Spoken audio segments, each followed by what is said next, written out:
Okay, this video is meant for my geometry students. We do have a quiz covering sections 12.1 through 12.3 on Friday and also Monday for my white day students. So these are I have 7 problems to help you for your quiz. Very good problems that this quiz is going to have on it, so you got to be a problem solver. Alright, let's take a look at this first problem, and we're going to throw a little spin on it.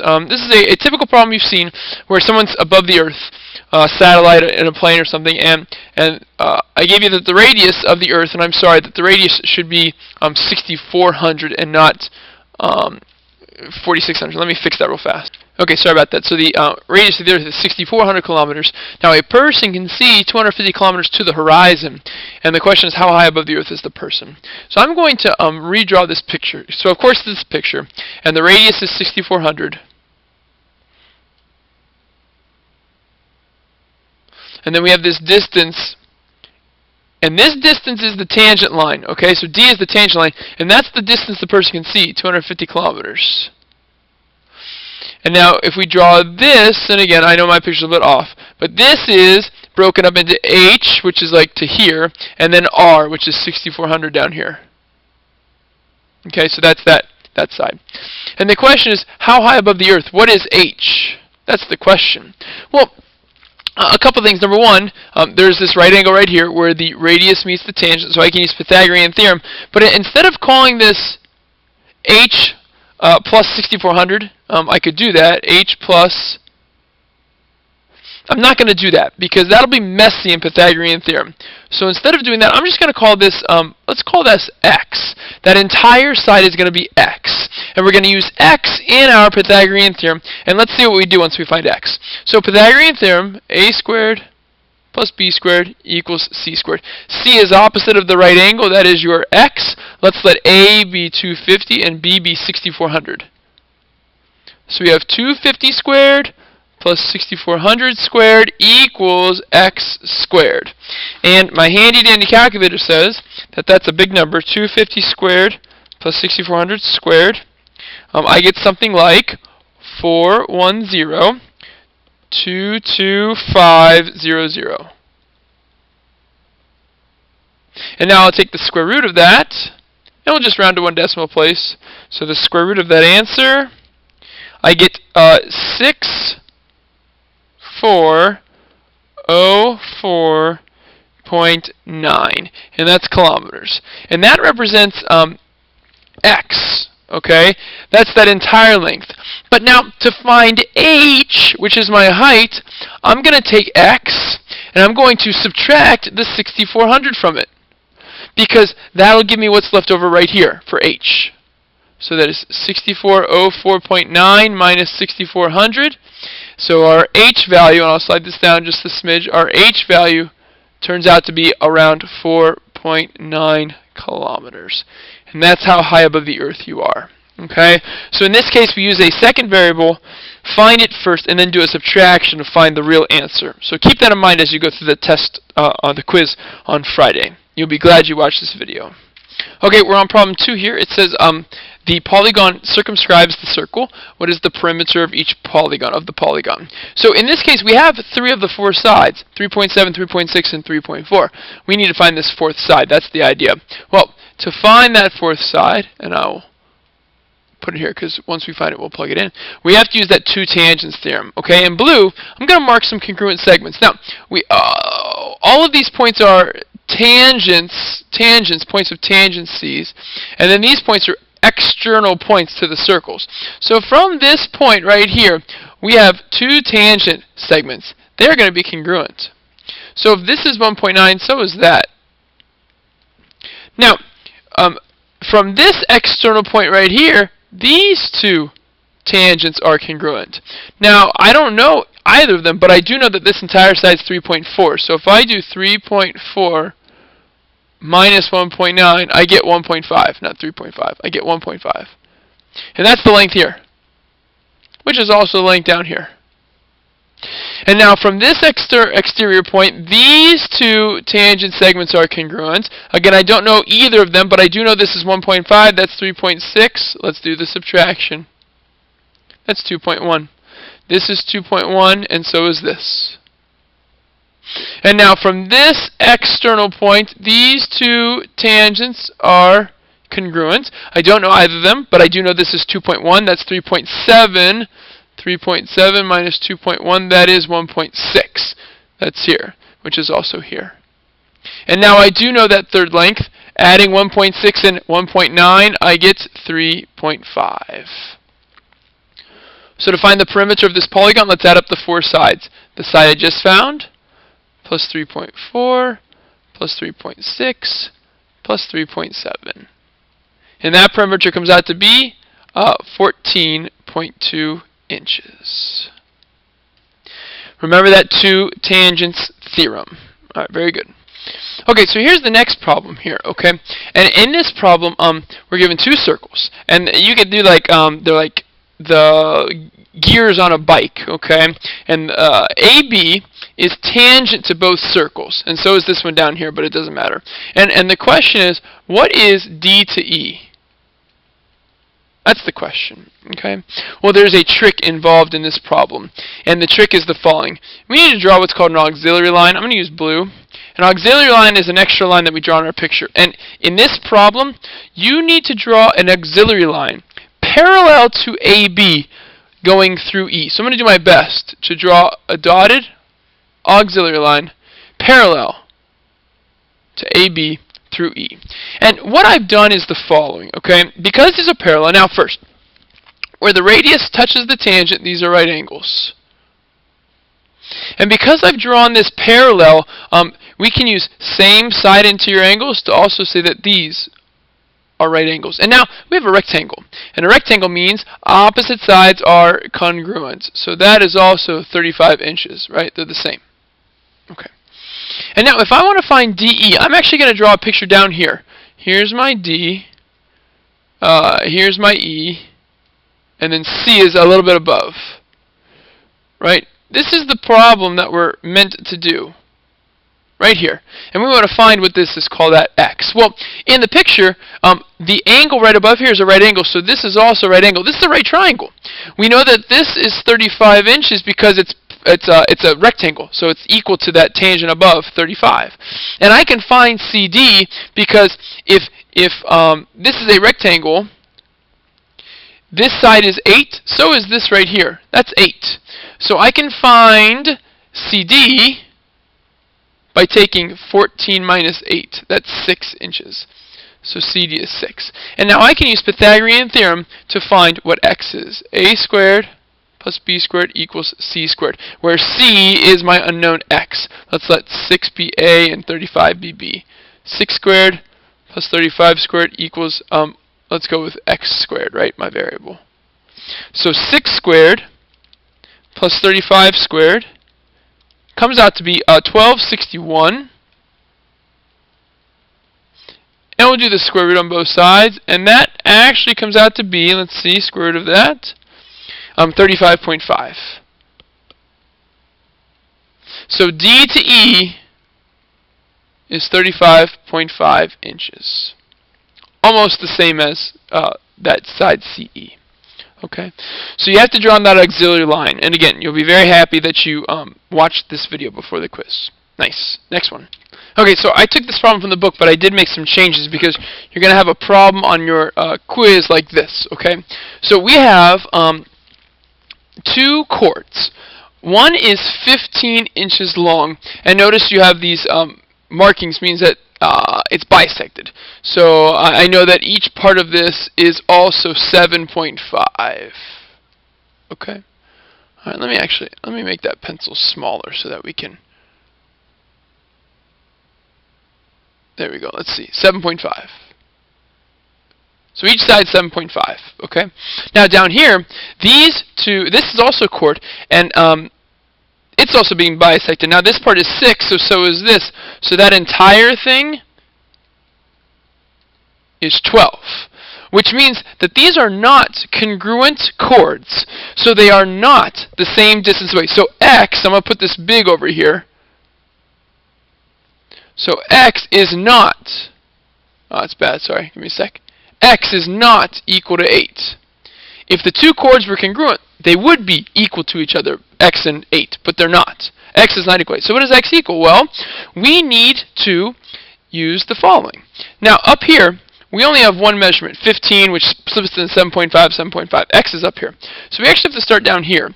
And if I were to connect this, that is a radius of the circle. Okay?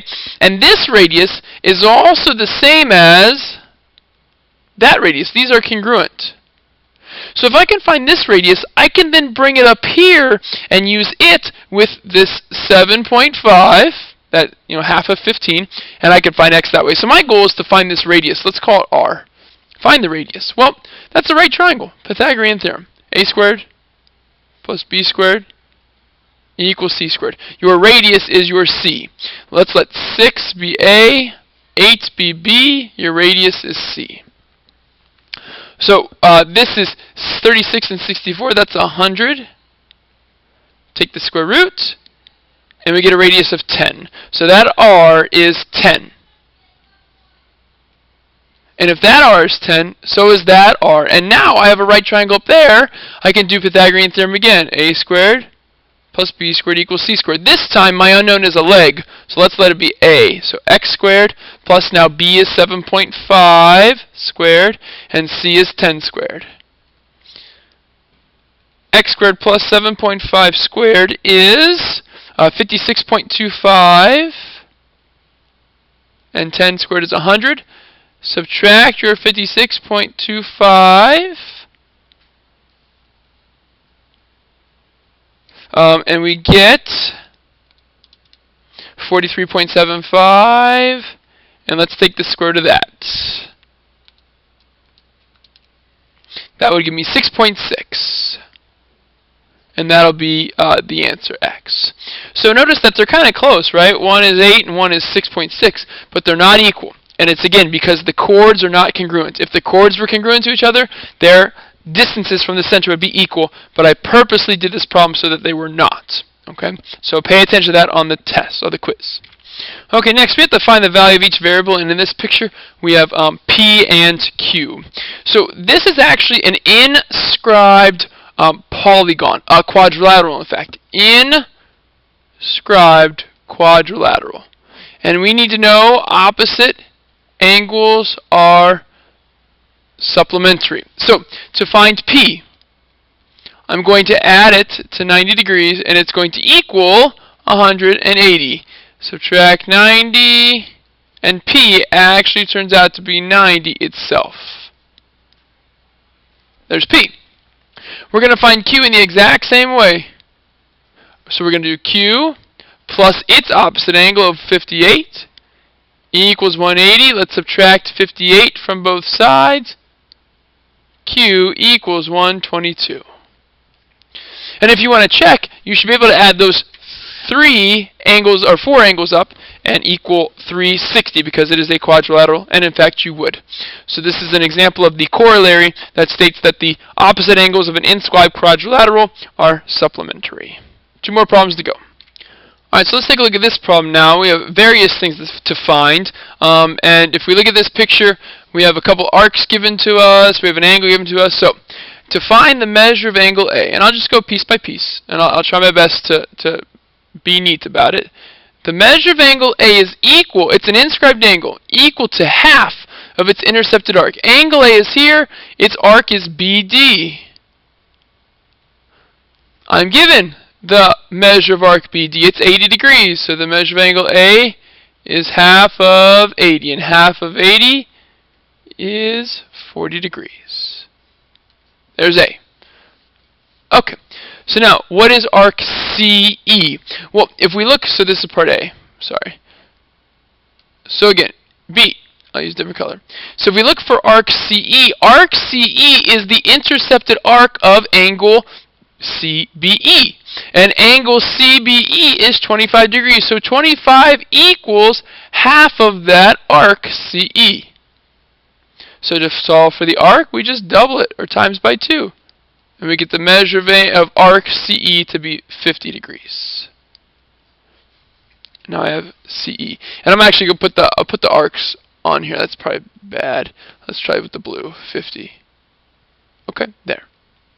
Alright, there's B. All right, let's try down here. Let's try C. Okay, I'm going to slide down a little bit. Just so okay. Angle C. Well, angle C is an inscribed angle. Also intercepts arc BD. So the measure of angle C is also equal to 1/2 the measure of arc BD, which is 80 degrees.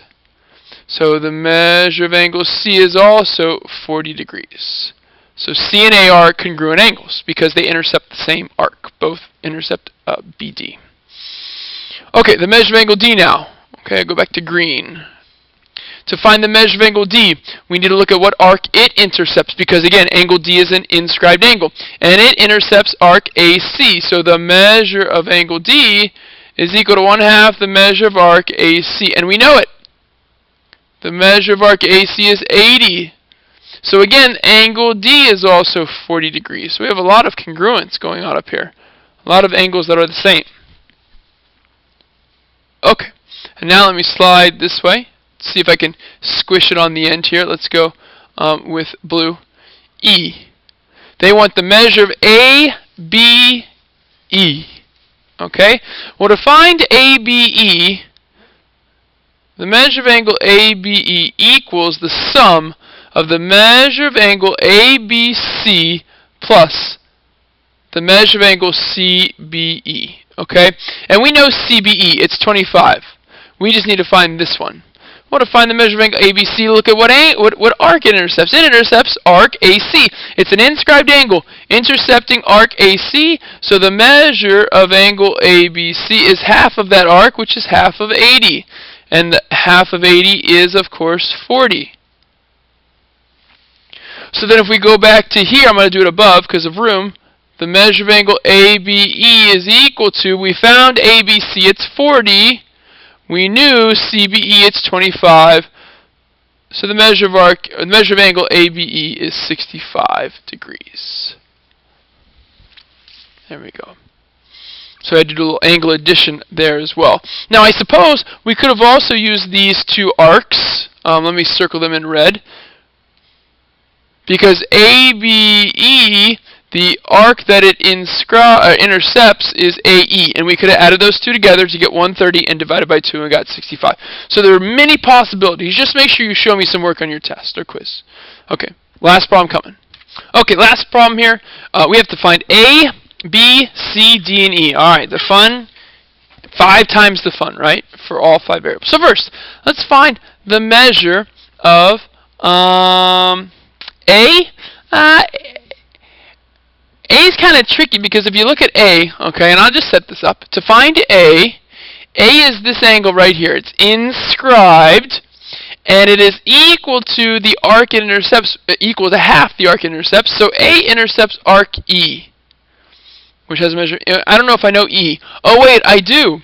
This is a diameter. Let me point. This is a diameter.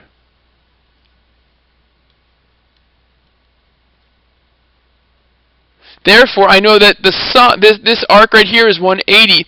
So if this is 120, I can find E by taking 180 minus 120. So E, I'll do down here, E is 60. Alright, so there's one variable. Good. So now plug that into this. A is equal to half of 60. Alright, there's 2. Wow, quick. And let me put 60 here. Okay. Alright. What about B? Well, if we look at B, B is an inscribed angle, and it intercepts arc with a measure of 120. So to find B, we take half of 120, and half of 120 is 60. Now, you could have also look at this angle right here. That includes A and B right here. I'm doing it in red. That angle right there, if you follow it, ends on a diameter. So together, A and B should be a right angle. And look, lo and behold, 30 and 60 is a right angle. So look at how the relationships play into each other. Okay. All right. Lastly, C and D. Okay. So to find C, I know my work's scattered everywhere, I'm sorry. To find C. C is the angle formed by the tangent. This is a tangent, and this chord. So C is going to be half of the arc that it intercepts, which is arc with a length of D, or a measure of D. Well, I don't know C or D, but I can find D. Again, this is a diameter, so D and 56 need to add up to 180. So D is equal to 180 minus 56. D is equal to 124. And if D is 124, plug that right in here to find C. Half of 124 is 62. And there are your solutions to this problem. Alright, so hopefully you feel that this video benefited you and you feel more prepared for the quiz coming up on Friday. Very good problems here. You'll be very happy you watched the video. Okay, make sure you write this down, bring this in for your bonus point, and we'll see you on Friday or Monday. Thanks for watching.